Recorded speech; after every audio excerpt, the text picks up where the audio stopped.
Hey, it's Greg Stanley. If you're listening to this podcast, you know I love everything automotive.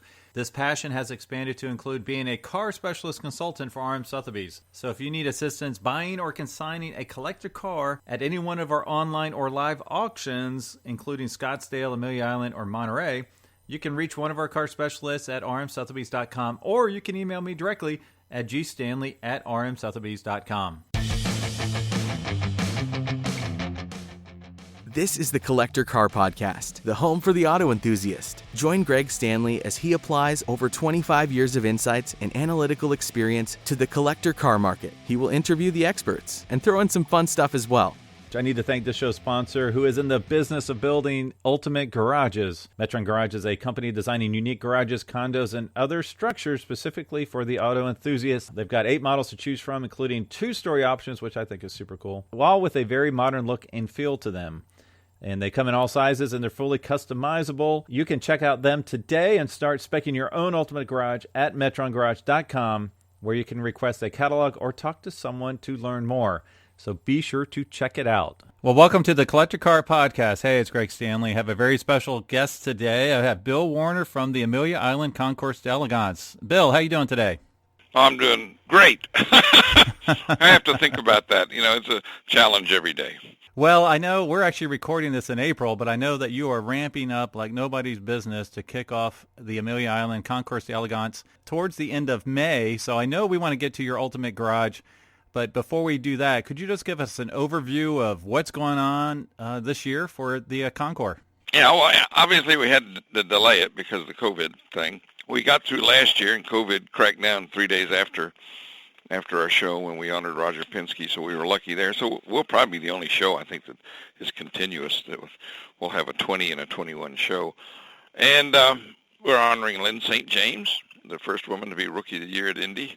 We'll have a selection of cars from her driving career. We'll be doing Shadow, Can-Am cars. Our Goofy class this year is weird and wonderful, and we got some terrific cars in that. And we're doing Chevy Thunder with Chevrolet-powered race cars from 1955 to the current C8R Le Mans car. We're going to do our classic is Hispano Suiza.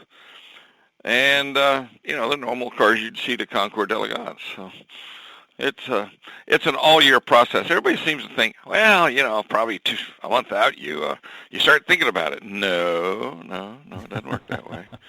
It costs millions of dollars to put on this show, and we have to start the day after the other show's over. Oh, some other classes we're going to have is a real great feature of Porsche 935. Then we're going to do a seminar of drivers of the 935, people involved with it, like Jack Atkinson from Brumos and Hurley Haywood, Bob Gerritsen, Alvin Springer from Amdal, Bob Gerritsen, Kevin Jeanette, and Mark Raffoff, the competition manager for IMSA.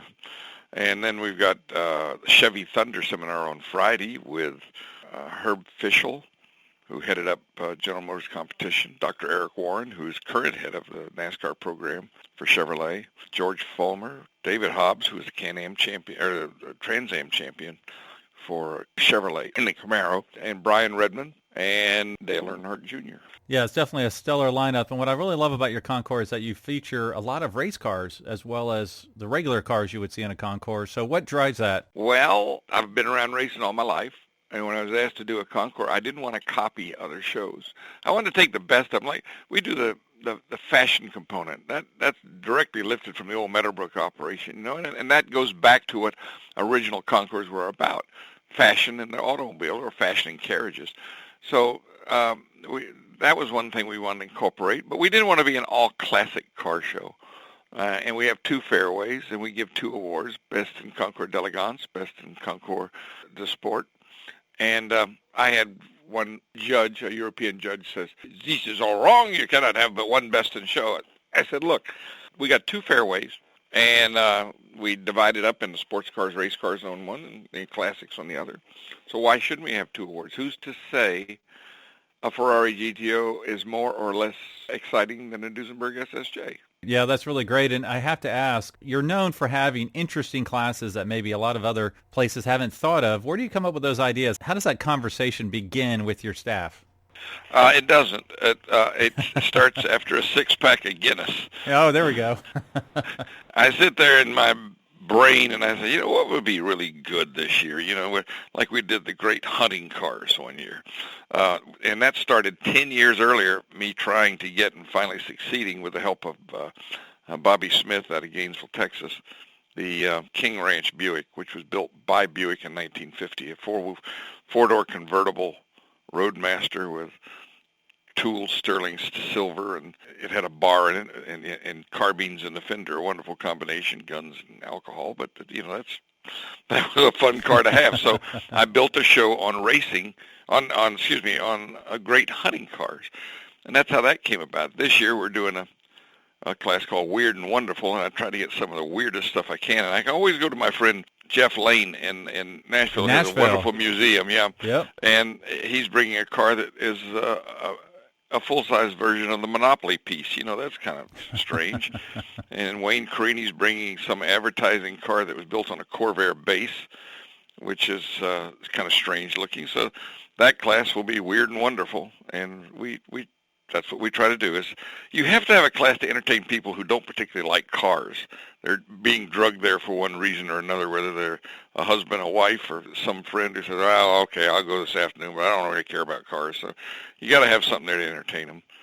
And every year we work on a goofy, what I call around the shop, we call it the goofy class. Right, and right. Some people may be offended by that, but that's the way it is. That's the way it is, right, yeah. No, that's great. And obviously it's a big draw for patrons to check this stuff out and stuff they might not see anywhere else. And speaking of which, if someone's never been to the Concours before, what is the one must-do event they have to attend, or must-do thing that they need to do? Well, I think now because of COVID, we're restricted in the number of tickets we can sell for the seminars. We normally would have, like for Penske last year, we had 1,000 people in the ballroom for the seminar. And this year we're limited to 440 inside. So I would say the Chevy Thunder seminar on Friday would be one I would not want to miss. Yeah, and one thing I love to do is get out there as early as I possibly can, get the early morning pass, and just kind of walk the field before daylight. That's a lot of fun to see the cars getting set up. We're doing a special deal on electrics this year, historic electrics and new electrics. And our Ford will be bringing down their Mach-E's. They're driving them from New York to Amelia, then Amelia to Seattle to prove the practicality of driving an electric car on the road. Cadillac will be showing the new Lyriq, and General Motors the new Hummer EV. And we've got Porsche unveiling the new rear-wheel drive Taycan, and BMW will be showing the electric Mini, and Lucid will be showing their new car for the first time, and Bollinger, the new electric truck and off-road vehicle. So we've got a lot of electrics lined up, and cars that have not been seen in public. I don't think the Lyriq, Cadillac Lyriq, I don't think it's been seen in any show except Shanghai. So that'll be the first time for it.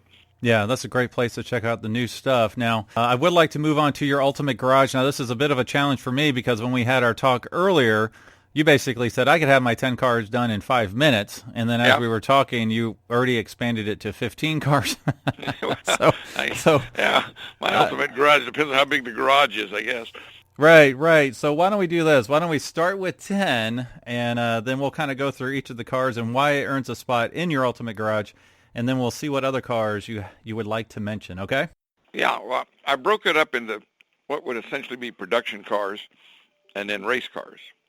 So let's start with the production cars first, one of which I have in my garage, okay, which is a 1958 Cadillac Eldorado Brougham. Ooh, nice. And I chose that because that was really a hand-built Cadillac. 350 of them built, stainless steel roof, has a vanity package with the Arpège perfume. It has magnetic shot glasses, so you could fold out a little tray out of the glove box and pour yourself a drink as you drove down the highway. I can't imagine any manufacturer doing that today. Encourage you to drink and drive.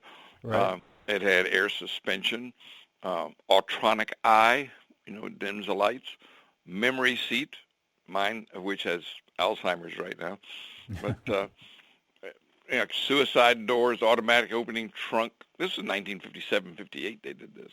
And the car in 1958 cost $13,000, which was what most people made in a year if they were lucky. So I like the car because it's elegant. It's small for a Cadillac. It was downsized. Black with a stainless roof. Looks like a car's wearing a tuxedo. I have a 57 Biarritz convertible to go with it, but the Brougham is what I call elegant. Yes, yes. And we've actually had those at some of our auctions, and it's amazing that they have maintained value during pretty much a generational shift. And when I asked someone about why is that maintaining value, that Brougham, and it's because it's basically a pinnacle of Cadillac design. And so it's almost iconic. And this is the RM Sotheby's official podcast, so it would be bad for me not to mention that we actually have a Brougham in our Amelia Island auction that ironically is also black, which is pretty kind of a small world. You do, and I know the owner. And, and how about that? I said, why are you selling? He's got all the vanity kit alone, which is the makeup kit, the cigarette box, the shot glasses, the notepad with the cross pencil and the beveled mirror, and the Arpège perfume. If you want those items, if you need a vanity kit, it's over $20,000 just for the vanity kit. Wow. Most of the cars have been converted to springs from air suspension. The air suspension was diabolical. And so for practicality, my car's been converted to springs, but I've got all the stuff to put it on air, but everybody who has air says, don't do it. Right. Wow. Well, that's amazing that there's actually one just like yours up in our auction at your event. So that's kind of cool. Yeah. Well, what's the next car on your list? 1938 Alfa Romeo 8C 2900 by Touring. Wow, that's a big car. Yeah, there's one here in Jacksonville owned by Dan Davis at the Brumos Collection. It's the ex-Sam Mann car. It's fabulous, and there's so few of them around. Chip Connor has one. The late Bob Baer, Gary Baer, his son has one. Miles Collier has a coupe. But the Roadster by Touring, I think you would find it very hard to argue that isn't the most beautiful pre-war sports car to exist. Right. Yeah, those are beautiful and iconic and rare, and everything that goes with what you want in a car in your ultimate garage. That's great. All right, so let's move on to your number 3 car. 1937, 38, or 39 Mercedes-Benz 540K Special Roadster. Wow. I think they made 24 of those, of which there's only about 36 left now, and they are the iconic-looking Mercedes with the side pipes and the supercharger, and they made a couple of versions, one with a spare tire hidden under a lid in the back and one with a spare tire sunken in. But it has that very sweeping, almost ready-to-lurch look, and it was fast. They were 100-mile-an-hour cars back in 1938. They were the epitome of what a wealthy German would drive. Right, and those are obviously iconic to look at, and they're, the way they were built is so impressive. Have you ever driven one of those? As a matter of fact, I drove an S. I drove the Ralph Lauren Count Trossi car. Wow. Okay, how was that? Well, you're going along thinking I'm only driving about $40 million worth of car, and there's potato trucks running around. We were at Montauk, Long Island, farm trucks going by and everything else. When I drive a very, very expensive car, I really don't enjoy it. Yeah. It's you got too much going on. I know Dana Meekum let me drive his V16 Miller race car at Milwaukee one time. And of course, with those cars, like the Alfa, the gas is in the middle, the brakes on the right, the clutch is on the left. So all the time, you've been driving all your life with the gas on the right and the brake in the middle, the clutch on the left. Your brain is thinking, don't mess this up. And I drove Ray Scher's 2.9 Alpha through Westlake Village, California, noon traffic. Oh my gosh. And he said, how do you like it? I said, I'm glad to return it. I could never afford a car like that, so to enjoy it is very difficult. Wow. Well, I'll give you the invite to a stress-free driving experience. Just come up to Cincinnati. You can drive my 2014 Chrysler 300, okay? Hey, I can afford that. And in Cincinnati, too. You're down on the waterfront. That's right. Wow. Well, that's awesome. Okay, well, what's next on your list after the Mercedes? 1958 Ferrari 250 GT short wheelbase Berlinetta. All right, now why that car? Why not the GTO or the Testarossa? Well, I had a funny thing. I had a chance to drive both a short wheelbase Berlinetta and a GTO back-to-back at Roebling Road one time. And I just felt the short wheelbase Berlinetta just felt more how should I say, delicate. It was it was easier to drive for me than the GTO. GTO felt like a real race car, which it is. And, they're both dual-purpose cars, but the short wheelbase Berlinetta, I thought the proportions were so perfect on that. The way the nose dives down, the typical Ferrari egg crate grille, and you go back to the rear quarters, and the fenders roll out kind of like haunch corners of a cat ready to spring, and the greenhouse, the windshield, side glass, everything flowed so beautifully. It's hard to find fault with a 250 GT Berlinetta. Sure. Yeah, and I actually, if you go back a couple weeks, I just did a deep dive in blue chip Ferrari market trends, and one interesting fact that popped up was that the Ferrari Tour de France, the TDF, actually had better racing results than the GTO or the short wheelbase, which kind of floored me. I mean, obviously, I don't think it performed as well because it was a couple years older, but it was interesting that a car of that era actually performed some of the bigger hitters, just the next generation out. Yeah, I didn't know that the TDF had a better record. I know GTOs, Roger Penske and Augie Paps won their class at Sebring in a GTO.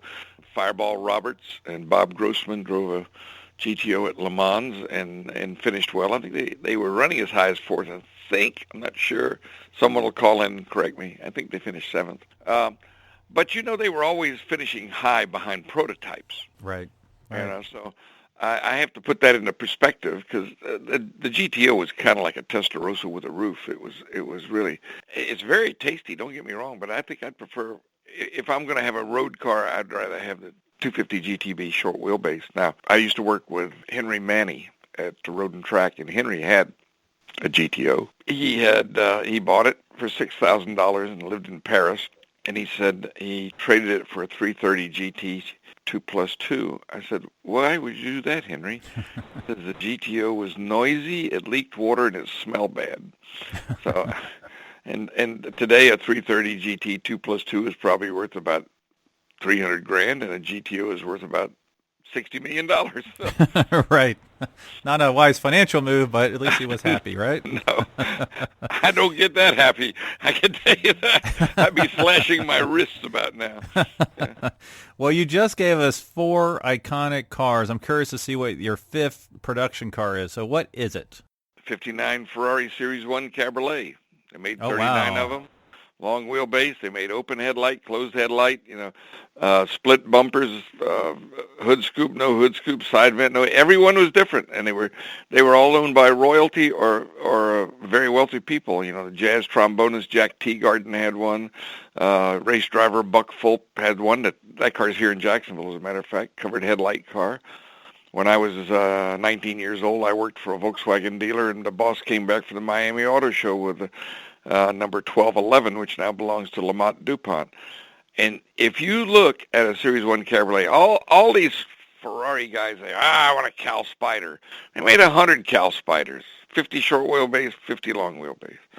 And they made 39 Series 1 cabs. Now someone would complain, well, Series 1's cab had drum brakes, but some of them were upgraded to disc in period. They were more of a boulevardier than a race car. I don't know of any Series 1 cabs that were ever raced, but I knew of some Cal Spiders that were. But just the Pininfarina design, the way the windshield kind of wraps over the fender, the rake of the windshield, the long hood, the little delicate taillights that at the top of the fender and kind of live in the crease that goes down and along the back. I mean, it's just a gorgeous car. Right. And you said long wheelbase, correct? Well, that's all they made. That's all they made. Okay. All right. Series 1 cabs were all long wheelbase. California Spiders are a 50 short wheelbase, 50 long wheelbase. I'm assuming you want closed headlight, or does it not matter? That's strange. Yes, I prefer the covered headlight one, but the open headlight car doesn't look bad either. There's some cars, I've seen a Series 2 Cabriolet. They claim they made a couple with closed headlight, covered headlights.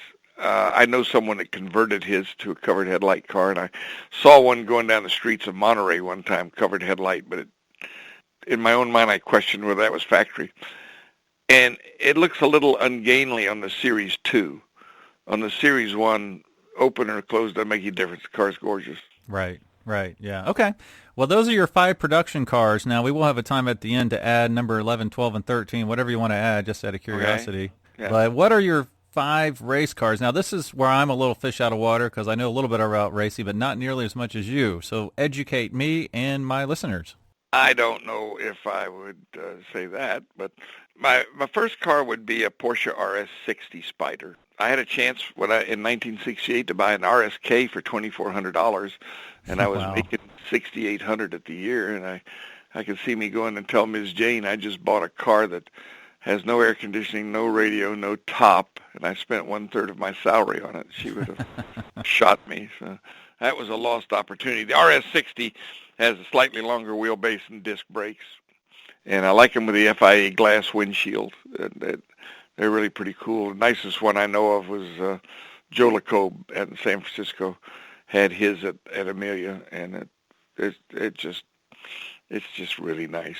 A car I had for 12 years and raced for 12 years, a Brabham BT8. And it was one of 12 built, driven by Denny Holm, won the Tourist Trophy. It was a very successful under 2-liter car, rather handsome. It had a little, it had all the provenance. It wasn't very well known by a lot of folks but it was a very successful car. Mine had raced in Tripoli. Oh, It had wow. raced all over England, won the Tourist Trophy at Oulton Park, raced at Laguna Seca, and Monterey. Was driven by Denny Holm, Frank Gardner, and Tony Lanfranchi. So it had a great provenance. Wow, that's amazing. So would that be your number 7 car? I guess so, yeah. Okay. All right. We got 3 more What spots. I've had and I have a lot of experience with, and I really enjoyed it, and it was attractive and fast. Right. Okay. Yeah, that's awesome. Next car would be Ford GT40. Yes. Okay. Now, is this a race one or the street version? Oh, the race one. The street version had an elongated trunk, and they had round headlights. They raised the fenders, get the headlight height. Had little bumperettes, had pop-out windows. It was kind of not an improvement over the race car. But they did do some street cars that were in the conventional race configuration. They just raised the ride height a little bit. We had one floating around here in Florida that had air conditioning, and it was a street car.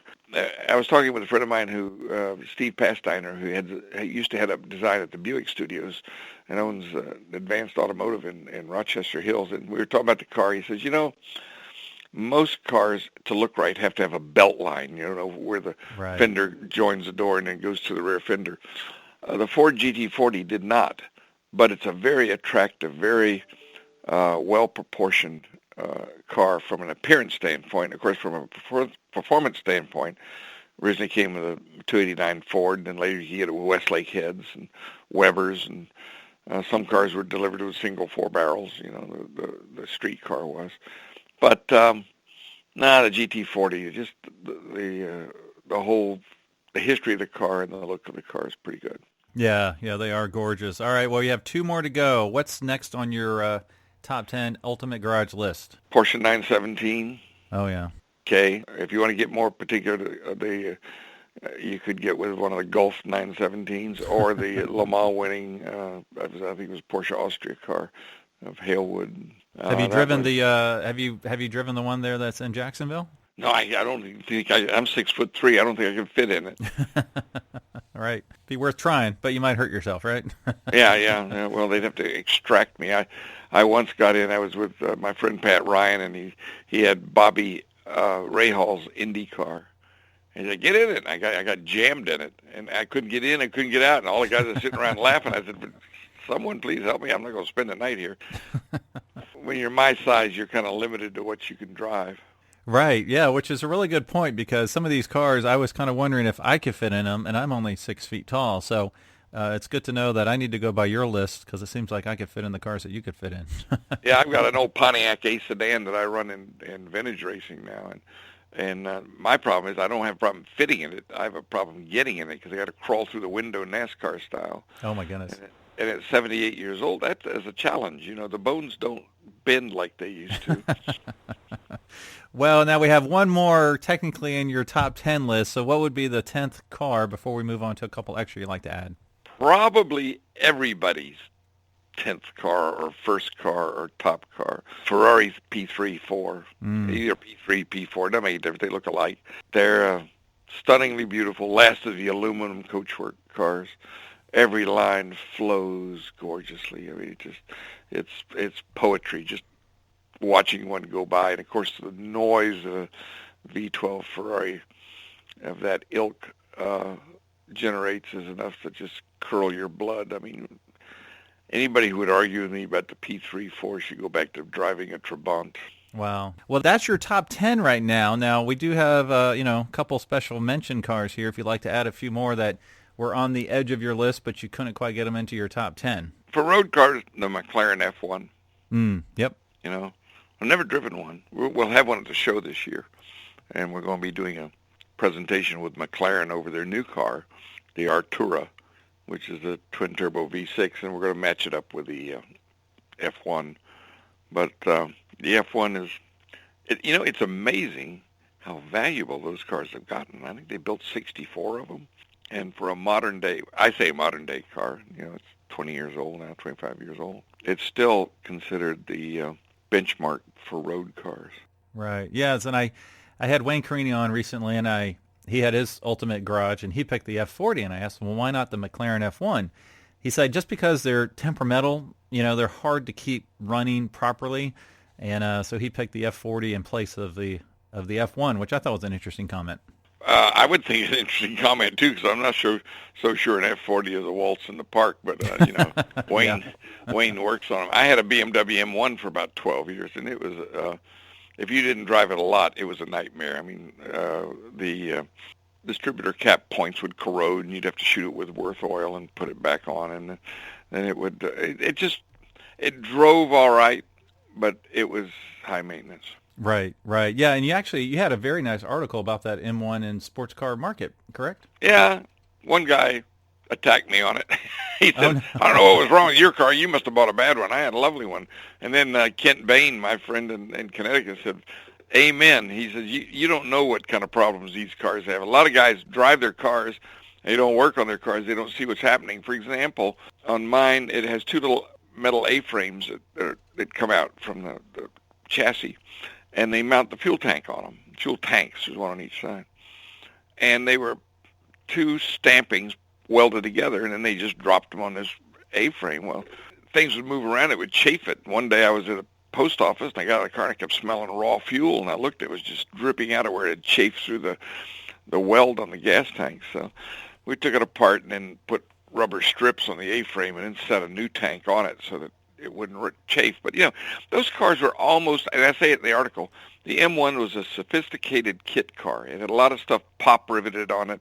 It had a lot of parts bin stuff like the gauges and taillights, which I understand. I mean, if you're only going to make 400 cars, you don't tool up molds to make taillights and door handles and everything else. And I enjoyed it. It was practical from the standpoint you could put luggage in the back and go somewhere in it. But now I've got a C8 Corvette, and I love that car. Right.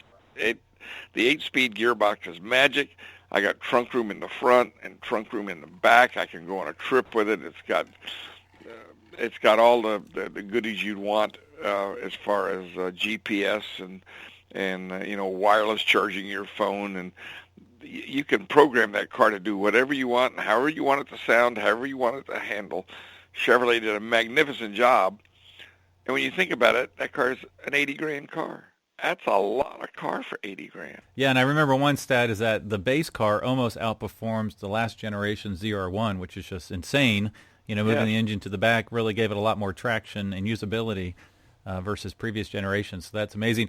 One thing RM Sotheby's does like to do with our auction to tie it into Amelia Island is to make sure that we have some race-inspired cars that come up for sale, as well as some actual race cars. And I just wanted to point out, we do have a 1980 BMW M1 for sale as well. So if one of the listeners wants to experience, hopefully a better experience than you had with your M1, there is one available. Well, they're great driving cars. And, I bought mine for like $60,000. And by the time I got finished with it, I really lost money on it. But I liked it. It's just that I like this new Corvette a whole lot better than anything else.